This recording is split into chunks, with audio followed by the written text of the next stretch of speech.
नमस्कार दोस्तों, SGM education रे यूट्यूब चैनल पर आपका हार्दिक स्वागत है। जैसा कि हमारी जो पिछली कड़ी थी जिसमें हम अलंकार पढ़ रहे थे, हमारा जो टॉपिक चल रहा था वो था अलंकार।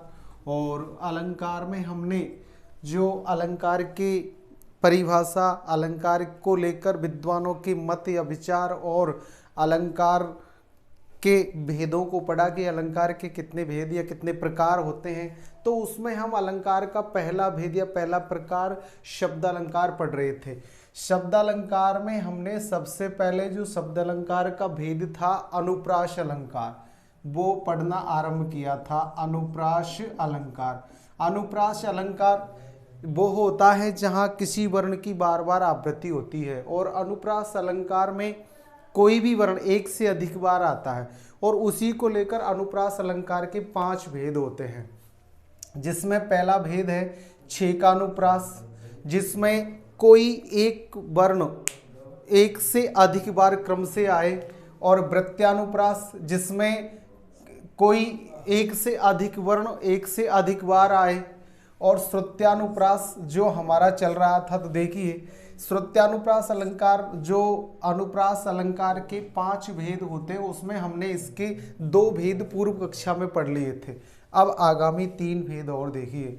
श्रुत्यानुप्रास कि जब किसी पद में एक ही उच्चारण स्थान वाले, यानी कि एक ही उच्चारण स्थान से बोले जाने वाले वर्णों की बार बार आवृत्ति होती है, तो वहाँ श्रुत्यानुप्रास अलंकार माना जाता है। कहने का मतलब, जैसे माना कि कंठ से बोले जाने वाले वर्णों की अधिकता हो, या दंत से बोले जाने वाले वर्णों की अधिकता हो, या तालु से, मूर्धा से, यानी कि मुख के किसी न किसी एक अवयव या अंग से जो वर्ण बोले जाते हैं उनकी अधिकता हो, वहाँ आपके श्रुत्यानुप्रास अलंकार होता है। यह अनुप्रास सहृदय काव्य रसिकों को सुनने में अत्यंत प्रिय लगता है, अतः इसे श्रुत्यानुप्रास अलंकार कहते हैं। जैसे तुलसीदास सीदत निस दिन देखत तुमरी निठुराई, तो यहाँ तुलसी यानी कि दंत वर्णों की अधिकता है। यहाँ से है, दे है, से देते, से देते, से देते। ऐसे यहाँ देखे तो यहाँ ते वर्ण की, दे वर्ण की और से वर्ण की अधिकता है। इसके आधार पर यहाँ आपके दंत वर्णों की अधिकता, यानी कि मुख में दांत भाग से स्पर्श करके बोले जाने वाले वर्णों की अधिकता है, इसलिए यहाँ आपके श्रुत्यानुप्रास होगा। इसी प्रकार का दूसरा उदाहरण, दिनांत था दिननाथ डूबते, से धेनु आते गृह ग्वाल वाले थे, तो यहाँ दे और ते थे वही आपके दंत वर्ण की अधिकता है इसमें भी। इसी प्रकार निशिबासर सात रसा तल लो, रस सात घने घन बंधन नाख्यो, इसमें भी आपके से वर्ण की अधिकता है। कहने का मतलब, किसी न किसी एक ही उच्चारण स्थान को स्पर्श करके बोले जाने वाले वर्णों की जहाँ अधिकता हो और वो वर्ण बार बार आए, तो वहाँ श्रुत्यानुप्रास अलंकार होता है। इसके बाद जो चौथा भेद है अनुप्रास का, वो है अंत्यानुप्रास अलंकार। अंत्यानुप्रास यानी कि नाम से ही पता चल रहा है कि अंत में अगर कोई समान वर्ण आ रहा है, किसी पद के अंत में या चरण के अंत में समान वर्ण आए, तो वहाँ अंत्यानुप्रास अलंकार होता है। जैसे जब किसी छंद के चरणों के अंत में एक जैसे स्वरों या व्यंजन वर्णों का प्रयोग होता है, तो वहाँ अंत्यानुप्रास अलंकार माना जाता है।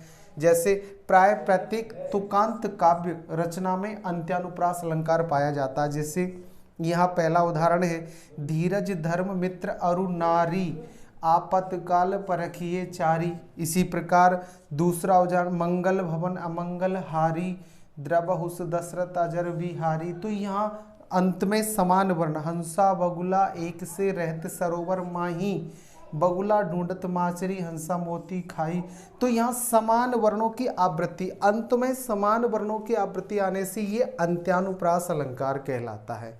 इसी प्रकार अनुप्रास अलंकार का अंतिम भेद लाटानुप्रास, यानी कि जब किसी पद में शब्द और अर्थ तो एक ही रहते हैं, परंतु अन्य पद के साथ अन्वय करते ही तात्पर्य या अभिप्राय भिन्न रूप में प्रकट होता है, वहाँ लाटानुप्रास अलंकार माना जाता है। यानी कि समान वर्ण की न होकर समान शब्द की आवृत्ति होती है, लेकिन अन्वय द्वारा अन्य पद से उसका अर्थ जोड़ने पर उसका अलग ही अर्थ निकलता है।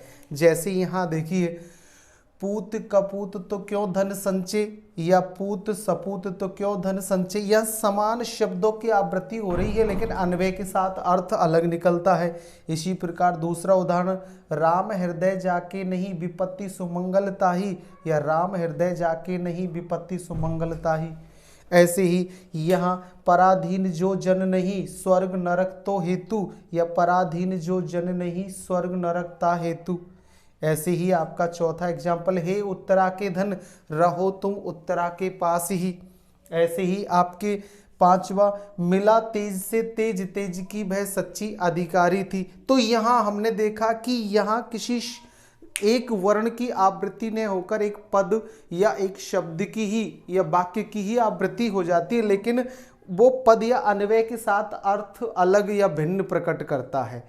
बाकी ऐसी स्थिति रहे तो वहां लाटानुप्रास होता है। कहने का भाव, जहां आपके किसी पद में या किसी काव्य रचना में किसी शब्द की ही बार बार आवृत्ति हो लेकिन अर्थ एक ही हो, वहां लाटानुप्रास अलंकार होता है। कुछ विद्वान इसे अनुप्रास का भेद नहीं मानकर अन्य स्वतंत्र अलंकार भी मानते हैं, जैसे झलमल झलमल, चंचल अंचल, ढलमल ढलमल तारा, सखी निरख नदी की धारा। तो यहाँ झलमल झलमल या ढलमल ढलमल आदि समान शब्दों की आवृत्ति होती है लेकिन अर्थ एक ही है। ऐसी स्थिति में हो तो वहाँ आपके लाटानुप्रास होता है। इस प्रकार अनुप्रास अलंकार के 5 भेद होते हैं। उन 5 भेदों को हमने समझा। पहला है छेकानुप्रास, दूसरा वृत्त्यानुप्रास, तीसरा श्रुत्यानुप्रास, चौथा अंत्यानुप्रास और 5वां लाटानुप्रास। ये अनुप्रास अलंकार था। अनुप्रास अलंकार के 5 भेदों को पढ़ा है, विस्तृत रूप से समझा है। फिर भी इनमें अगर आपको कोई समस्या हो कमेंट्स के माध्यम से बताएं, या अन्य और कुछ पढ़ो हिंदी में और उसमें कोई दिक्कत हो तो आप कमेंट्स के माध्यम से बताएं। लाइक शेयर सब्सक्राइब जरूर करें, अपने सभी मित्रों को बताएं और अच्छा पढ़े आगे बढ़े। धन्यवाद।